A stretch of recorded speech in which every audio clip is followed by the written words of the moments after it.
मेरा प्यारा इस्लामी घर, नूर से रोशन हर पहर,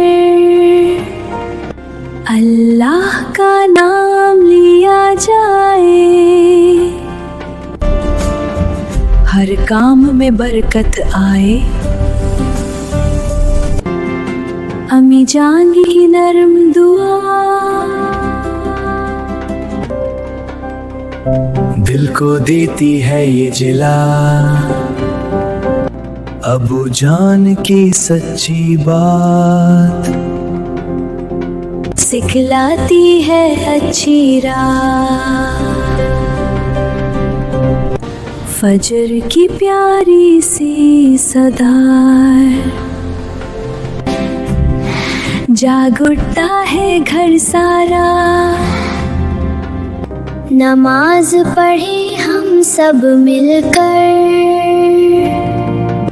अल्लाह रखे सब पर नजर।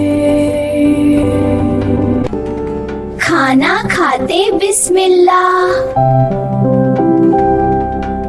अस्सलामु अलैकुम। वालेकुम अस्सलाम। सलाम करें जब घर आए, रहमतें खुद ही चल आए।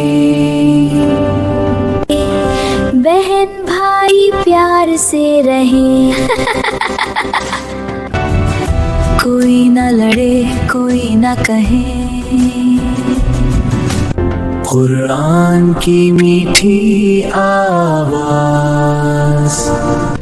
घर में लाती है एजाज। सोते वक्त ये दुआ मांगे, ए अल्लाह रखना हिफाजत में,